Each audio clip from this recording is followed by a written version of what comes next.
Hello everyone. तो हम लोग पढ़ रहे हैं yearly current affairs from I Drishti magazine for your UP PCS, BPSC and other government exam. देखो यूपी पीसीएस का प्रीलिम्स जो है वो 12 अक्टूबर को होने जा रहा है, तो उसके लिए ये one of the most important book है। और बीपीएससी का प्रीलिम्स भी आपका उससे पहले ही है। तो किसी का कमेंट आया था मुझे कि मैम आप ये बुक को जल्दी से जल्दी कंप्लीट करा दो, तो मेरी ये रिस्पॉन्सिबिलिटी है इस बुक को कंप्लीट कराना और इस बुक में से भी वो न्यूज़ कवर करना जो आपका एग्जाम पॉइंट ऑफ व्यू से बहुत इंपॉर्टेंट है। जब इस बुक से आपको 30-35 क्वेश्चन मिलना है देन व्हाई नॉट, क्यों नहीं हम इस बुक को टाइमली कवर करें अपने एग्जाम से पहले।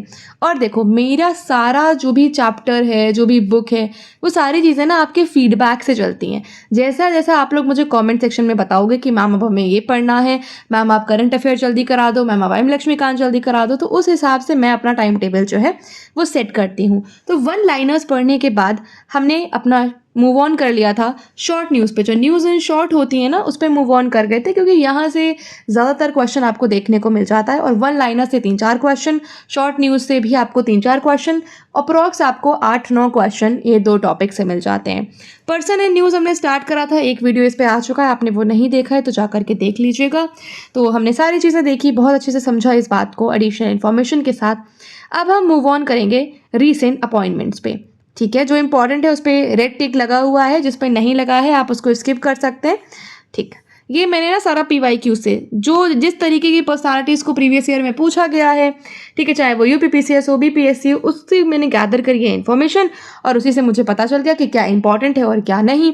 ये आपको भी पता चल सकता है अगर आप अपनी पकड़ बना लोगे प्रीवियस ईयर क्वेश्चन पे। तो अगर आप लोग चाहते हैं कि मैं आपके साथ UPPCS के प्रीलिम्स के PYQs डिस्कस करूं, history, geography, polity, UP specific, तो आप लोग मुझे कमेंट सेक्शन में बताइए, तो वो भी मैं आपके लिए प्लान करती हूँ। आइए पढ़ते हैं रीसेंट अपॉइंटमेंट्स जो कि नेशनल लेवल की हैं।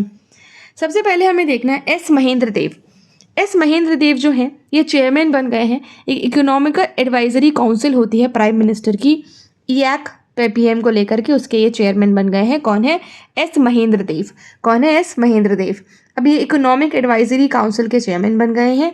ये मैंने आपको वन लाइनर में पढ़ाया था कि T रविशंकर जो है 16th फाइनेंस कमीशन के पार्ट टाइम मेंबर हैं। आप लोग मुझे बताओ कमेंट बॉक्स में कि 16th फाइनेंस कमीशन के चेयरमैन कौन है, फटाफट से बताइए। यशस्वी सोलंकी। अब क्योंकि ये वुमेन है और न्यूज़ में है इसीलिए इंपॉर्टेंट है और ये प्रेसिडेंट से रिलेटेड है। हेड ऑफ द स्टेट से अगर कोई पर्सनालिटी रिलेटेड होता है तो हमारे न्यूज़ में, हमारे एग्जाम पॉइंट ऑफ व्यू से इंपॉर्टेंट हो जाता है। ये बन गई है aide de camp to president Draupadi Murmu, मई में बनी थी। और क्यों इंपॉर्टेंट है? She became the first women navy officer to be appointed as a ADC to the president of India. ये पहली वुमेन है, नेवी ऑफिसर है जो अपॉइंट करी गई है ADC प्रेसिडेंट ऑफ इंडिया की। यशस्वी सोलंकी, नाम से ही समझ आ रहा है, ठीक है, कि इनमें बहुत ही ज़्यादा यश है, बहुत ज़्यादा ब्राइटनेस है, पावरफुल है, अच्छी हैं। तो ये कहीं ना कहीं हेड ऑफ द स्टेट से रिलेटेड होंगी। आप इस तरीके से मतलब सोच सकते हो ऐसे। देन कटरीना कैफ, कौन नहीं जानता है इनको। तो कटरीना कैफ जो है ये ग्लोबल टूरिज्म एम्बेसडर बन गई हैं मालदीव्स की। मालदीव्स के साथ इंडिया के रिलेशंस बीच में थोड़े से ख़राब हो गए थे due to some specific reasons, ठीक। तो कैटरीना कैफ को बनाया गया है ग्लोबल टूरिज्म एम्बेसडर मालदीव्स का। एंड नीरज चोपड़ा जो है इन्होंने ज्वाइन करा है ऑडी इंडिया, ये ब्रांड एम्बेसडर बन गए हैं ऑडी इंडिया के, ठीक है। जो नीरज चोपड़ा हैं ये ब्रांड एम्बेसडर बन गए हैं किसके? ऑडी इंडिया के। श्रद्धा कपूर ब्रांड एम्बेसडर बन गई यूरेका फोर्ब्स की, जो वैक्यूम क्लीनर बनाता है। इट्स नॉट इम्पॉर्टेंट, ये तो इम्पॉर्टेंट थे इसलिए बता दिया आपको। एंड शैलेश सी मेहता, इनको न्यू चेयरमैन बना दिया गया फर्टिलाइजर एसोसिएशन ऑफ इंडिया के। कभी इस तरह का क्वेश्चन नहीं पूछा गया है। अगर आपके स्टेट PCS में ऐसा क्वेश्चन आया तो आप लोग मुझे ज़रूर बताइएगा। मैं सिर्फ UPPCS और BPSC के बारे में जानती हूँ, बाकी अगर आपके स्टेट PCS में यहाँ से क्वेश्चन आया तो आप लोग मुझे ज़रूर बताइएगा। राजीव कृष्णा, इनको अपॉइंट कर लिया गया है as acting DGP by the Uttar Pradesh government. ये एक्टिंग DGP बन गए हैं यूपी गवर्नमेंट के। तो ये यूपी स्पेसिफिक न्यूज़ थी इसीलिए इंपॉर्टेंट थी। कौन है? राजीव कृष्ण। राजीव कृष्ण, आप लोग मुझे बता सकते हैं राजीव किस चीज़ का पर्यायवाची होता है? आपने RO के लिए हिंदी पढ़ी होगी और इस तरह के क्वेश्चन आपके UPPCS का जो CSAT वाला पेपर होता है पूछे जाते हैं। आप लोग कमेंट सेक्शन में मुझे बताओ। ऑप्शन दे देती हूँ, क्या लोटस, रोज, मून या नन ऑफ दी अबव का जो नोटा है उसका किसका ये पर्यायवाची है? किसी का नहीं है। तो राजीव किस चीज़ का पर्यायवाची है? लोटस का, रोज का, या मून का, या नन ऑफ दी अबव का। डॉक्टर अजय कुमार, आप भाई UPSC के लिए तैयारी करते हैं तो उसके चेयरमैन हैं अब डॉक्टर अजय कुमार। इससे पहले जो थे उन्होंने रेजिग्नेशन दे दिया था। देन आलोक जोशी, अजय कुमार यूपीएससी। देन आलोक जोशी को चेयरमैन बना दिया गया है नेशनल सिक्योरिटी एडवाइजरी बोर्ड का। जो नेशनल सिक्योरिटी एडवाइजरी बोर्ड होता है उसके चेयरमैन बन गए हैं Alok Joshi. Vicky Kaushal Tata motors passenger and electric vehicle range के ब्रांड एम्बेसडर बन गए। ठीक है, इनकी जो वाइफ है उनका ज़्यादा इंपॉर्टेंट है याद रखना, क्योंकि वो मालदीव्स की ब्रांड एम्बेसडर बनी है। देन ज्ञानेश कुमार, ये इंपॉर्टेंट है, बहुत इंपॉर्टेंट है, मैंने वन लाइनर में भी आपको बताया कि ये 26th चीफ इलेक्शन कमिश्नर बन गए हैं। ये केबीसी अगर आप लोग देखते हो कौन बनेगा करोड़पति, उसमें भी क्वेश्चन आया हुआ है, उससे हमारा कोई लेना देना नहीं है, but 26th chief election commissioner बन गए हैं डॉक्टर नहीं, ज्ञानेश कुमार। अब ज्ञान इनके पास इतना है, अगर ज्ञान इनके पास इतना है तो ये इलेक्शंस को फ्री एंड फेयर तरीके से कराएंगे।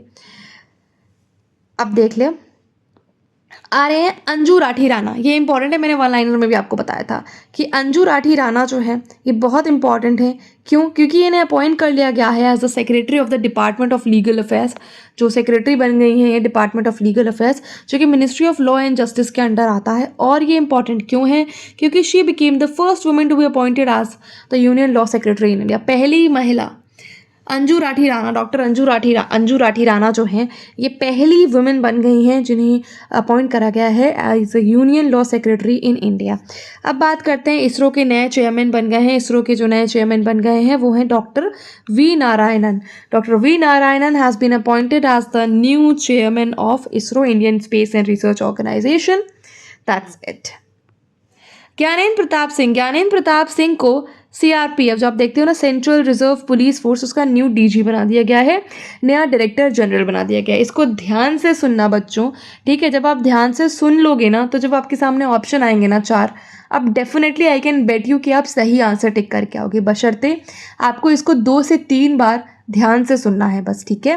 डॉक्टर अंजू राठी राणा ये पहली वुमेन बन गई हैं, law secretary, union law secretary of India बन गई हैं। डॉक्टर वी नारायणन ये चेयरमैन बन गए हैं इसरो के। ज्ञानेंद्र प्रताप सिंह ये सेंट्रल रिजर्व पुलिस फोर्स के डीजी बन गए हैं। अब बात करते हैं, अब आप ये रीड आउट कर लेना, मैंने ये छोड़ा है इसका मतलब ये नहीं है कि आपको ये पढ़ना नहीं है, ठीक? मैं आपको वो पढ़ा रही हूँ तो बहुत इंपॉर्टेंट है। संजय मल्होत्रा, जो संजय मल्होत्रा हैं, आप बताना इन्होंने किन की जगह लिया, मतलब ये किसके बाद आए हैं। ये बन गए हैं 26th governor of the reserve bank of India, ये बन गए हैं आरबीआई के गवर्नर। आप लोग एग्री करते हो तो कमेंट सेक्शन में एग्री लिखना। क्या इससे पहले शक्तिकांता दास जो हैं वो गवर्नर थे रिजर्व बैंक ऑफ इंडिया के? एग्री करते हो? बोलो हाँ करते हो तो संजय मल्होत्रा जो बन गए हैं वो बन गए हैं governor of the reserve bank of India, Sanjay Malhotra. That's it. Madan Bhimrao Lokur, जो मदन भीमराव लोकर हैं या इन्हें अपॉइंट करा गया है एज द चेयरपर्सन ऑफ जो यूनाइटेड नेशंस का इंटरनेशनल जस्टिस काउंसिल है, इंटरनेशनल जस्टिस काउंसिल के ये चेयरमैन बन गए, चेयरपर्सन बन गए हैं मदन भीमराव लोकर। अब आप भीमराव से कर सकते हो कनेक्ट। जो भीमराव अंबेडकर थे, क्या वो लॉ मेंबर थे? एज अ लॉ मेंबर उन्हें अपॉइंट करा गया था? जब मैं बात कर रही हूँ इंटरिम गवर्नमेंट की या फिर फर्स्ट कैबिनेट ऑफ इंडिया की, किसमें उन्हें as a law member appoint करा गया था? उन्हें अपॉइंट तो एज अ लॉ मेंबर ही करा गया था। ड्राफ्टिंग कमेटी के चेयरमैन भी थे वो। अब देख लो, ये इतनी ज़्यादा इंपॉर्टेंट न्यूज़ नहीं है क्योंकि ना तो ये फर्स्ट है ना ही तो ऐसा कुछ है। ये जस्टिस सूर्यकांत है, इन्होंने अज्यूम करा है office as a executive chairman of NALSA, जो नेशनल लीगल सर्विस अथॉरिटी है उसके एग्जीक्यूटिव चेयरमैन बन गए हैं। देखो, मैं आपको ये करंट अफेयर पढ़ा रही हूँ, अपॉइंटमेंट्स पढ़ा रही हूँ, मैं आपको ये भी यहाँ से बताऊंगी कि यहाँ से आएगा 1-2 ही क्वेश्चन। बहुत ही बेयर मिनिमम चांसेस है कि 1-2 क्वेश्चन आए भी, बट हाँ एक क्वेश्चन तो आएगा ही आएगा। मतलब एक से ज़्यादा क्वेश्चन आए ऐसा कम चांसेस होता है, बट एक क्वेश्चन आएगा। अब वो एक क्वेश्चन अपॉइंटमेंट्स में नेशनल से आएगा, इंटरनेशनल से आएगा या कहाँ से आएगा वो मैं आपको नहीं बता सकती हूँ, क्योंकि कई बार ऐसा हुआ है कि एक नेशनल से पूछा गया है, एक इंटरनेशनल से पूछा गया है। तो आपको पैटर्न ऑफ द क्वेश्चन कैसा आता है प्रीलिम्स में वो पता होना चाहिए। वो आपको कैसे पता चलेगा? वो सिर्फ और सिर्फ आपको बता सकते हैं आपके बेस्ट फ्रेंड्स, आस पड़ोस वाले, चाय टपरी वाले नहीं। पीवाईक्यूज़ को अगर आप अपना बेस्ट फ्रेंड बना लोगे, इससे बेहतर आपके लिए कुछ भी नहीं हो सकता है। बात करते हैं हिना खान की। हिना खान को अपॉइंट कर लिया गया है ambassador of the Korea tourism. तो कोरिया टूरिज्म की एम्बेसडर बन गई हैं हिना खान। पूनम गुप्ता डेप्यूटी गवर्नर बन गई हैं रिजर्व बैंक ऑफ इंडिया की। अभी मैंने आपको बताया संजय मल्होत्रा, जो संजय मल्होत्रा हैं, ये देखो यहाँ पे लिखा है, जो संजय मल्होत्रा हैं वो गवर्नर बन गए हैं रिजर्व बैंक ऑफ इंडिया के, एंड पूनम गुप्ता जो है वो डेप्यूटी गवर्नर बन गई हैं रिजर्व बैंक ऑफ इंडिया के। एक्टिंग चेयरमैन बन गए हैं यूजीसी के विनीत जोशी। विनीत जोशी जो है वो एक्टिंग चेयरमैन, जो चेयरमैन होता है, एक्टिंग चेयरमैन बन गए हैं यूजीसी के। अब देखो बहुत सारी पर्सनालिटीज़ हैं, आप कितने व्यक्तियों को याद करोगे और इसकी क्या ट्रिक है, कौन सी भगवान जाने मैं ट्रिक बना दूं यहाँ पे। ठीक है, किसी किसी नाम के लिए आपको कुछ कुछ ट्रिक मिल सकती है। ट्रिक क्या, वर्ड्स का अरेंजमेंट इंटीग्रेट कर लो दो वर्ड को, ऐसा करके कुछ कर सकते हो, मैचिंग कर लो वर्ड की। पर कोई ट्रिक, ऐसी शॉर्टकट ट्रिक आप बताओ तो ऐसा कुछ मेरे समझ में तो नहीं है। आपको कुछ इंपॉर्टेंट पर्सनालिटी है जैसे कि संजय मल्होत्रा, आपको पता है आपको याद होने चाहिए आपके एग्जाम तक, तो आपको याद होने चाहिए। ठीक है, जैसे कि अंजू राठी राणा, आपको पता है she is important. Why she is important? Because she is the first woman to be appointed as a Union Law Secretary of India. So इसीलिए she became the first woman to be appointed as a Union Law Secretary of India. So she is important. She is actually important for your exams, upcoming exams. Poonam Gupta deputy governor of the RBI, Vineet Joshi UGC chairman, बहुत सारे हैं। ये possible ही नहीं है कि आप इतने नामों को याद कर पाओ। याद कर भी ले जाओगे तो सर में ना ऐसा ऐसा हो जाएगा ना, भसड़ हो जाएगी ऐसी दिमाग में आपके कि आपने जो याद भी करना था ना वो भी आप याद नहीं कर पाओगे। पर्सनल एक्सपीरियंस से बता रही हूँ, ठीक है, क्योंकि बहुत ही कम क्वेश्चन आता है यहाँ से। कोई ये वाला सेक्शन हो गया, स्पोर्ट्स सेक्शन हो गया, जो अपॉइंटमेंट्स वाला सेक्शन है, स्पोर्ट्स सेक्शन हो गया, एक क्वेश्चन मिलेगा आपको, 2 क्वेश्चन मिल जाएंगे, ठीक है। उसके लिए आपको इतना सब्जेक्ट मैटर याद करना पड़ेगा। बट मैं आपको जो बता रही हूँ उसको एटलीस्ट आप याद कर लो। बाकी को चाहो एक बार रीड आउट कर लो, आप खुद से रीड कर लो and you are good to go. Faiz Ahmed Kidwai को नया डायरेक्टर अपॉइंट कर लिया गया है डीजीसीए का, जो directorate general of civil aviation होती है। अब ये क्यों इंपॉर्टेंट है मैं आपको बता रही हूँ। आपको पता है कि एविएशन सेक्टर जो था वो अभी न्यूज़ में था due to the Ahmedabad crash, ठीक है। इसीलिए आपको पता होना चाहिए कि डायरेक्टरेट जनरल जो है सिविल एविएशन के वो हैं फैज़ अहमद किदवई। मैं इनको स्किप कर रही हूँ, दैट डजंट मीन कि आपको स्किप करना है, आपको एक बार रीड आउट करना है इसे।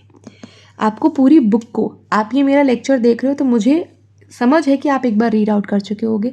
अगर आपने रीड नहीं भी करा है, पॉज करो वीडियो को, यहाँ पे आपने 4 नाम पढ़ लो। इन 4 नामों को क्या क्या इनकी इंपॉर्टेंस है चलो मैं ही बता देती हूँ।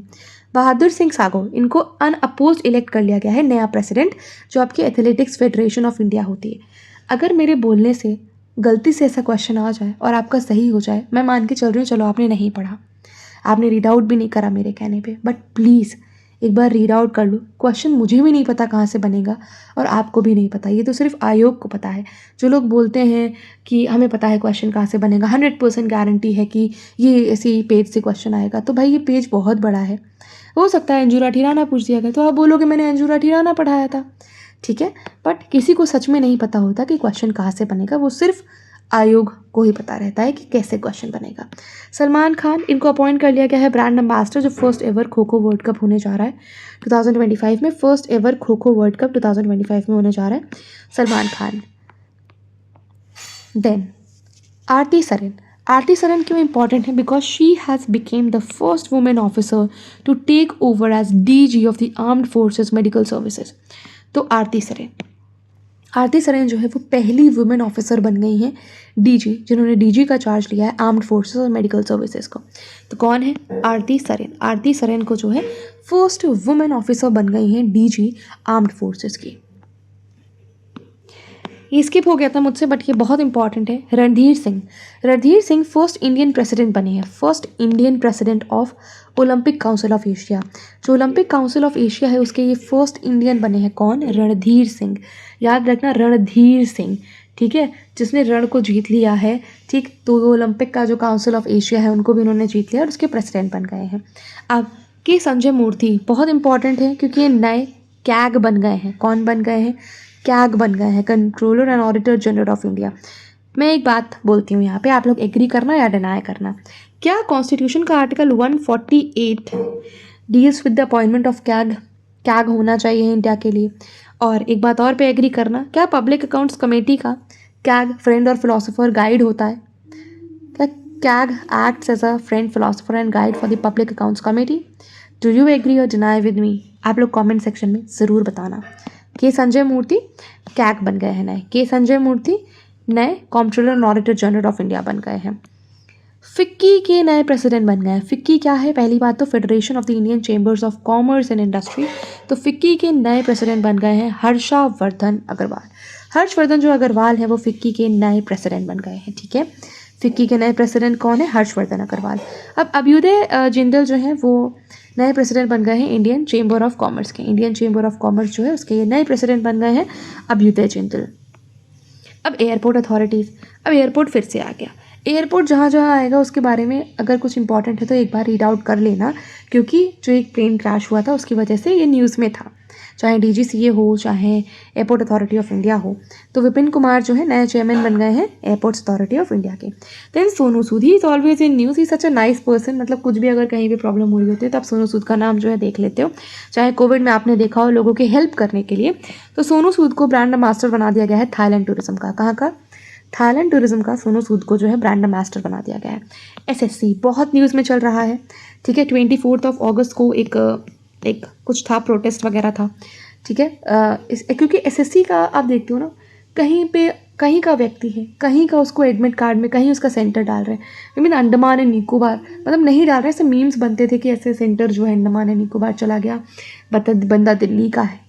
ठीक है, और इस तरीके की काफ़ी ज़्यादा चीज़ें हो रही हैं SSC को लेकर के। तो SSC का जो चेयरमैन है उनके बारे में आपको एक बार पढ़ लेना चाहिए कि एस गोपालकृष्णन जो है वो SSC के नए चेयरमैन बन गए हैं। SSC के नए चेयरमैन बन गए हैं। देखो, SSC एक बहुत ही बड़ा एग्ज़ाम है, कोई छोटे लेवल का एग्ज़ाम नहीं है। बहुत सारे टीचर्स, बहुत सारी जो फैकल्टी हैं वो प्रोटेस्ट कर रहे हैं। बहुत सारे रीजंस हैं, वेरियस रीजंस है SSC को लेकर के। ऐसा नहीं है कि UPSC में कम रीजंस है, UPSC में भी बहुत रीजंस है, बस इस तरीके की चीज़ें UPSC में नहीं होती हैं जो SSC में आपको देखने को मिल गई। देन अमृत मोहन प्रसाद, ये SSB जो अपना सशस्त्र सेना बल होता है ना, उसके DG बन गए हैं। किसके? सशस्त्र सेना बल के DG बन गए हैं अमृत मोहन प्रसाद। अब देख लो, ये NCB है अपना नारकोटिक्स कंट्रोल ब्यूरो, उसके अनुराग गर्ग जो है DG बन गए हैं नए। आलोक रंजन ये नए डायरेक्टर बन गए हैं NCRB के। देन विजय किशोर रथकर जो है ये नेशनल कमीशन फॉर वुमेन के चेयरपर्सन बन गए हैं।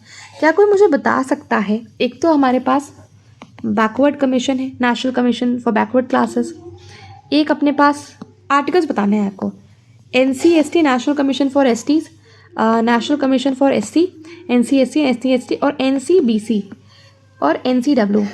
क्या ये आर्टिकल्स में है? क्या ये कॉन्स्टिट्यूशन बॉडीज़ हैं? आप बस इतना ही बता दो। चलो आप इतना ही बता दो कि क्या ये कॉन्स्टिट्यूशन बॉडीज़ हैं, और अगर हैं तो अगर आपको एक आर्टिकल भी पता है इनके बारे में, 338A, 338B, क्या कुछ इस तरीके के आर्टिकल्स आपको याद आ रहे हो तो।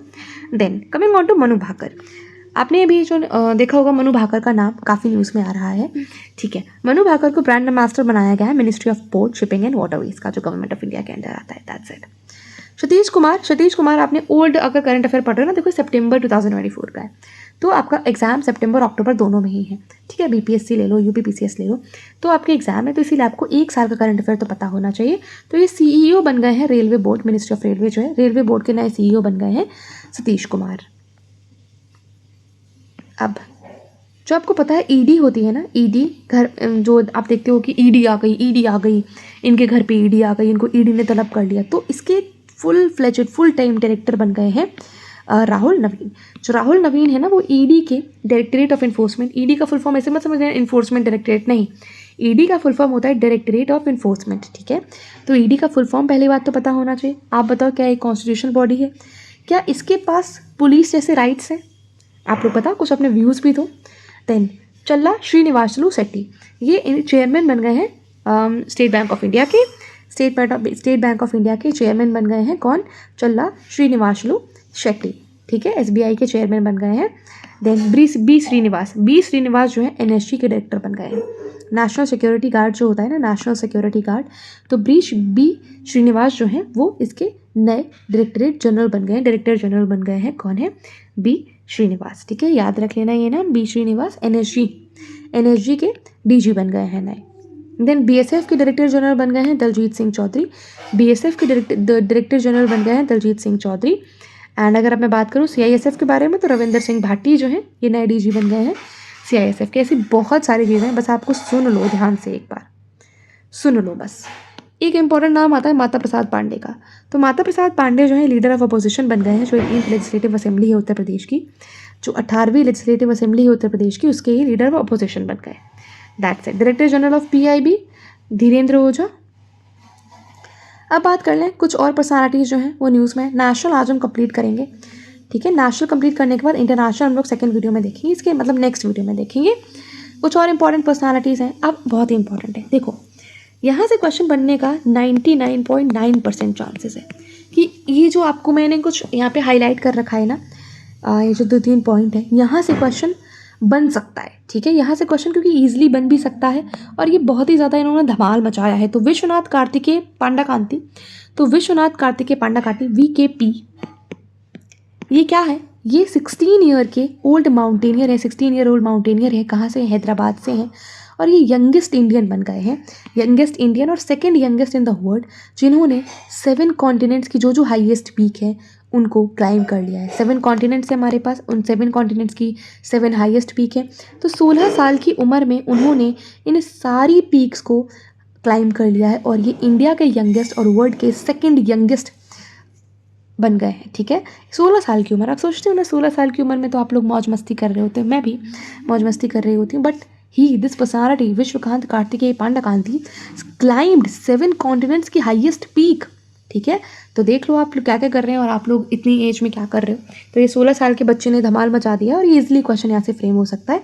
पहली बात तो यंगेस्ट इंडियन है और second youngest in the world है, ठीक है। यंगेस्ट इंडियन है और second youngest in the world है और इनका नाम है विश्वनाथ कार्तिकेय पांडाकांति और इन्होंने हाईएस्ट पीक जो 7 कॉन्टिनेंट्स की 7 पीक्स है उनको क्लाइम कर लिया है। बात करते हैं जावेद अख्तर की। तो जावेद अख्तर एक स्क्रीन राइटर है, वेटरन स्क्रीन राइटर, लिरिसिस्ट हैं, पोएट हैं। इनको ऑनर करा गया था 200वें की star award by the Russian house Mumbai में, जो रशियन हाउस है मुंबई में है, पर रशिया में नहीं, ये बात याद रख लेना, रशियन हाउस है मुंबई में है। तो फर्स्ट इंडियन राइटर हैं जिनको ये अवार्ड मिला है। तो अब देख लो दोस्तोयेव्स्की स्टार अवार्ड, ये प्रमोट करता है कल्चर और लिटरेरी डायलॉग्स को लेकर के। पहला वाला बहुत इंपॉर्टेंट था, दैट वाज बहुत इंपॉर्टेंट, 7 स्टार क्वेश्चन था ये। अब बात करते हैं गीता समोता के बारे में। गीता समोता जो है वो CISF की सब इंस्पेक्टर हैं, ठीक है। CISF में सब इंस्पेक्टर हैं। इन्होंने हिस्ट्री रच दी है, इन्होंने इतिहास रच दिया है। कैसे? कि पहली CISF पर्सनल बन गई हैं जिन्होंने माउंट एवरेस्ट को क्लाइम कर लिया है, जो कि विश्व की हाईएस्ट पीक है, जो वर्ल्ड की हाईएस्ट पीक है, उन्होंने इसको क्लाइम करा है और ये पहली CISF पर्सनल बन गई है। नाम है गीता समोता। तो जो गीता समोता हैं ये फर्स्ट CISF पर्सनल बन गई हैं जिन्होंने माउंट एवरेस्ट को, जो माउंट एवरेस्ट वर्ल्ड की हाईएस्ट पीक है, ठीक है, उसको क्लाइम करा है। माउंट एवरेस्ट कहाँ पे है? नेपाल में है, ठीक है। तो इसको क्लाइम करा है गीता समोता ने, तो बहुत इंपॉर्टेंट है, पहली CISF की पर्सनल बन गई हैं। देन नटराजन चंद्रशेखरन, ये टाटा ग्रुप के अवार्ड, इनको टाटा ग्रुप के चेयरमैन हैं। इनको वॉज अवॉर्डेड एज UK का नाइटहुड अवार्ड मिल गया था, most excellent order of the British empire, ठीक है। He was also awarded the France का हाईएस्ट सिविलियन अवार्ड। क्या बताना, ये जो फ्रांस का हाईएस्ट सिविलियन अवार्ड है किसी और पर्सनालिटी को भी मिला है अगर आपने पुराना करंट अफेयर पढ़ा हो, या फिर हमारे प्राइम मिनिस्टर को मिला है, chevalier de la Legion honour, knight of the Legion of the honour, ये बताओ। तो पहली बात तो ये इंपॉर्टेंट इसलिए है, ये चार जो न्यूज़ में है ना, ऑबिटरी को हटा करके 1, 2, 3, 4, ये जो 4 न्यूज़ है ना, अभी 5 भी मान लो, यहाँ से क्वेश्चन बनने का हाईएस्ट चांसेस है। पुराना जो मैंने आपको ऊपर पढ़ाया उससे एक आध बने तो बने, यहाँ से क्वेश्चन बन सकता है कि नटराजन चंद्रशेखरन है, इनको फ्रांस का हाईएस्ट सिविलियन अवार्ड मिला है। देन काम्या कार्तिकेयन, जो काम्या कार्तिकेयन है, अभी आपने देखा 16 ईयर के यंगेस्ट इंडियन बन गए हैं। तो काम्या कार्तिकेयन जो है ये 17 ईयर की स्टूडेंट है, इंडियन नेवी चिल्ड्रन स्कूल्स में पढ़ती हैं मुंबई में। ये यंगेस्ट फीमेल बन गई हैं जिन्होंने highest peak of all the 7 continents को क्लाइम करा है, ठीक है। तो काम्या कार्तिकेयन के ने क्या करा है? क्लाइंब करी है 7 कॉन्टिनेंट्स की जो हाईएस्ट पीक है, 7 कॉन्टिनेंट्स की जो हाईएस्ट पीक है उनको क्लाइम करा है 17 साल की उम्र में। 7 कॉन्टिनेंट 17 साल, और काम्या कार्तिकेयन ने यंगेस्ट फीमेल बन गई हैं, ठीक है, यंगेस्ट फीमेल बन गई हैं सारी के सारे कॉन्टिनेंट्स की हाईएस्ट पीक को क्लाइम करने के लिए। यंगेस्ट इंडियन और second youngest in the world बन गए हैं विश्वनाथ कार्तिकेय पांडाकांति। तो कार्तिकेय दोनों के नाम में ही, और ये दोनों ही यंगेस्ट हैं। जो विश्वनाथ कार्तिकेय पांडाकांति हैं VKP, ये यंगेस्ट इंडियन है, और काम्या कार्तिकेयन यंगेस्ट फीमेल हैं जिन्होंने ऑल 7 कॉन्टिनेंट्स की पीक्स को क्लाइम करा है। अब नेशनल ऑबिचुरी देख लेते हैं, मतलब जिनकी डेथ हो गई है, ठीक है, थोड़ा सा बचा हुआ है, परेशान मत हो, अच्छे से कवर करते हैं हम लोग। बात करते हैं ऑबिचुरी नेशनल लेवल की। विजय रूपानी, आपको पता होगा अहमदाबाद में जो प्लेन क्रैश हुआ एयर इंडिया की जो फ्लाइट थी, उसमें जो गुजरात के फॉर्मर चीफ मिनिस्टर थे विजय रूपानी, वो भी ट्रैवल कर रहे थे, ठीक है। लंदन बाउंड एयर इंडिया की फ़्लाइट थी, अहमदाबाद एयरपोर्ट पे क्रैश हो गई। And second Gujarat chief minister थे जो डाई हो गए, जो जिनकी डेथ हो गई बेसिकली प्लेन क्रैश में। इससे पहले बलवंत राय मेहता जो थे, उनकी डेथ हो गई थी 1965 में प्लेन क्रैश में ही, ठीक है, प्लेन क्रैश में। तो ऐसा नहीं है कि पहली बार जो गुजरात के चीफ मिनिस्टर हैं उनकी डेथ हुई है इस तरीके के इंसिडेंट में। सेकेंड है ये बलवंत राय मेहता के बाद। बलवंत राय मेहता से आपको कोई कमेटी का नाम याद आ रहा है? चलो, बलवंत राय मेहता से क्या आपको कोई कमेटी का नाम याद आ रहा है? Is it something related to the Panchayati Raj section of our constitution? Do you agree with me? बात करते हैं उस्ताद गुलाम नबी शाह की। तो उस्ताद गुलाम नबी शाह जो है, ये एक रिनोन्ड कश्मीरी सिंगर हैं। इनकी डेथ हो गई। ये फोक सिंगर हैं, ठीक है, folk dance from known as Bacha Nagma. ये इनको देखो सिंगर हैं, ठीक है, सिंगर हैं, बट ये फोक डांस भी करते थे। तो आपको ये याद रखना पड़ेगा यहाँ से कि जो बाचा नगमा है ये कश्मीरी फोक डांस का फॉर्म है, ठीक है। तो बाचा नगमा कश्मीरी फोक डांस का फॉर्म है। साइंटिस्ट थे इसरो के, उनकी डेथ हो गई, ठीक है, देख लो आप। के कस्तूरी रंगन, डॉक्टर के कस्तूरी रंगन ये इसरो के फॉर्मर चेयरमैन थे, की आर्किटेक्ट हैं इंडिया की नेशनल एजुकेशन पॉलिसी को बनाने के लिए। एंड इनकी डेथ हो गई। ये पाइवोटल रोल इन्होंने प्ले करा था, जो PSLV होता है ना, जो अपना PSLV होता है उसको डेवलप करने के लिए, ठीक है। तो के कस्तूरी रंगन, इनकी भी डेथ हो गई है। अब देखो, मैं आपको बताना भूल गई कि इससे पहले हमें ना एक सेकेंड आंख बंद करके भगवान से इनकी आत्माओं के लिए दुआ मांगनी चाहिए कि भगवान इनकी जो आत्मा है उनको मोक्ष प्रदान करे, ठीक है। ओम शांति। क्योंकि यार अब किसी की मैं डेथ के बारे में बता रही हूँ, मुझे खुद नहीं बार बार बोलना अच्छा लगता कि इनकी डेथ हो गई, ठीक है, इनकी डेथ हो गई, हमारे बीच में नहीं रहे। आप इनकी फैमिली से जा कर के पूछिए, अगर आप जब पर्सनली इस तरीके की कंडीशन में फंसते हैं तब आपको पता चलता है कि what is the actual reality. दूसरे के बारे में पढ़ना, अरे उसकी डेथ हो गई, बोलना बहुत ही आसान लगता है, बट ऐसा होता नहीं है जब आप पर्सनली ऐसी कंडीशन में आते हैं। डॉक्टर जयंत विष्णु नार्लिकर, ये थे इंटरनेशनल रिनोन इंडियन एस्ट्रोफिजिस्ट थे। क्या थे? एस्ट्रोफिजिस्ट थे। और इनको क्यों इंपॉर्टेंट है? क्योंकि इनको पद्म भूषण मिला हुआ था और पद्म विभूषण मिला हुआ था। तो 2 पद्म अवार्ड से इनको सम्मानित करा गया था, ठीक है। कर्नाटका के एक रिनोन फोक सिंगर थे, इनको आप रीड आउट कर लेना। एंड देखो, आचार्य सत्येंद्र दास जो हैं, ये अपने चीफ प्रीस्ट थे, मुख्य थे राम जन्मभूमि के टेम्पल जो अयोध्या में बना हुआ है। ये भी नहीं रहे हमारे बीच में। ये फर्स्ट अपॉइंटेड थे, he was first appointed as the chief priest of the Ramlalla in March 1992। ये पहले थे, ठीक है, फर्स्ट थे ये। That's it. अब बात कर लेते हैं डॉक्टर KS मनीलाल के बारे में। ये बोटानिसिस्ट थे। अब मैं यहाँ पे क्यों बता रही हूँ आपको? क्योंकि इनको पद्मश्री मिला है। और क्या मनीलाल से आपको कुछ याद आता है?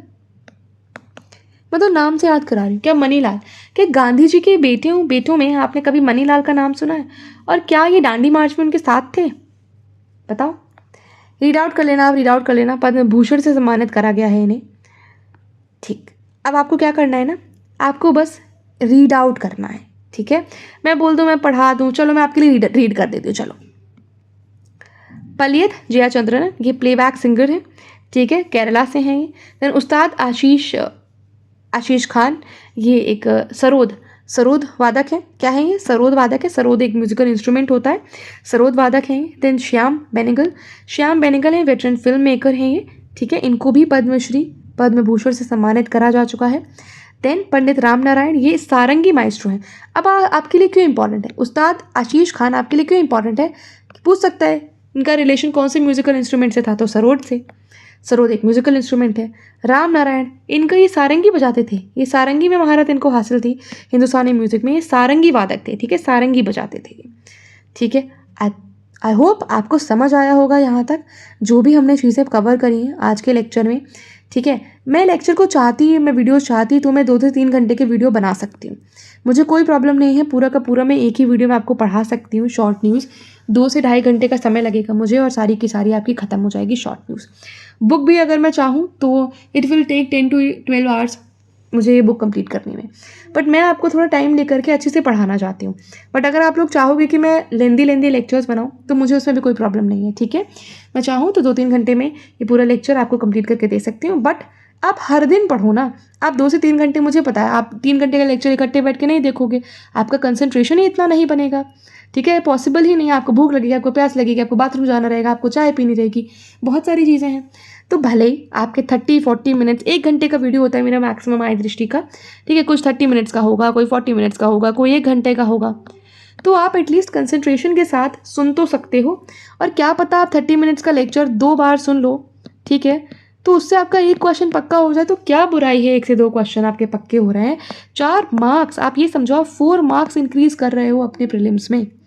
प्रीलिम्स के बाद ही मेंस देने का मौका मिलता है, और मेंस के बाद ही इंटरव्यू, और इंटरव्यू के बाद ही जब आपका सिलेक्शन होता है, रोल नंबर आता है फाइनल लिस्ट में, तब आपकी जो सर्विस होती है वो पक्की होती है, ठीक है। तो यहाँ तक आपने समझा। नेक्स्ट वीडियो में हम लोग डील करेंगे इंटरनेशनल लेवल की न्यूज़ के बारे में। इंटरनेशनल जो पर्सनल न्यूज़ में है, ठीक है, उनको समझेंगे। देखो मैंने मार्क कर लिया है इंपॉर्टेंट, ठीक है। ऐसा नहीं है कि मैंने पढ़ा नहीं है, मैं आपको अंधी होकर के यहाँ पे पढ़ाने लग गई हूँ, कुछ भी पढ़ाने लग गई हूँ, ऐसा नहीं है, ठीक है। कुछ कंट्री है, ठीक है, कुछ कंट्री है जिसमें नई मतलब हुई है, अपॉइंटमेंट हुई है, कोई नया प्रेसिडेंट बन गए हैं, नए प्राइम मिनिस्टर बने हैं, तो वो आपके लिए इंपॉर्टेंट हो जाता है। मैं आपको ये सजेस्ट करूँगी कि आप उसके लिए एक चार्ट बना लो, कंट्री का नाम लिखो, यहाँ पे लिखो प्रेसिडेंट, लिखो प्राइम मिनिस्टर, ठीक है, और ऐसे करके चार्ट बनाओ और मुझे टेलीग्राम पे भेजो, ठीक है। मुझे टेलीग्राम पे भेजो कहाँ कहाँ पे कौन सी कंट्री में अपॉइंटमेंट हुई है, और जो कंट्री इंडिया के साथ स्ट्रैटेजिक लोकेशन हो, चाहे श्रीलंका, नेपाल, बांग्लादेश, पाकिस्तान, ठीक है, ये सारी म्यांमार जो कंट्रीज़ हो गई, ये अगर इंडिया के साथ स्ट्रैटेजिक लोकेशन, इंडिया के जो रिलेशंस हैं, इंडिया के जो रिलेशन है अगर कोई कंट्री के साथ अच्छे नहीं है तो भी आपको पता होने चाहिए उसके, क्योंकि पूछा जा सकता है, और अच्छे हैं तो डेफिनेटली पता होना चाहिए, ठीक है। तो आप इस तरीके का एक चार्ट बनाओ, टेलीग्राम आईडी मेरी डिस्क्रिप्शन बॉक्स में है, इसका चार्ट बनाओ, मुझे भेजो। जिसका चार्ट मुझे पसंद आएगा मैं कोशिश करूँगी कि उसके चार्ट से ही मैं आपको जो भी अपॉइंटमेंट्स है वो पढ़ा दूँ। नेक्स्ट वीडियो अगर आप लोग देखना चाहते हो तो आप लोग चैनल को सब्सक्राइब कर सकते हो, अगर आप लोगों को पसंद आया है तो ही, कोई ज़बरदस्ती नहीं है। आपको पसंद आए तो डेफिनेटली आप सब्सक्राइब करो चैनल को, लाइक करो वीडियो को, कमेंट बॉक्स में बताओ कि आपको कैसा लगा है लेक्चर, शेयर करो अपने फ्रेंड्स के साथ। नेक्स्ट वीडियो में हम लोग देखेंगे इंटरनेशनल लेवल के पर्सनालिटीज़ एंड न्यूज़, ठीक है। इंटरनेशनल लेवल पे कौन कौन से पर्सन हैं जो न्यूज़ में रहे हैं, और बाकी सारी चीज़ें तो चलती ही रहेंगी। आप लोग अच्छे से पढ़ते रहिएगा। बस मिलेंगे आप लोगों से नेक्स्ट वीडियो में, तब तक के लिए all the very best and take care.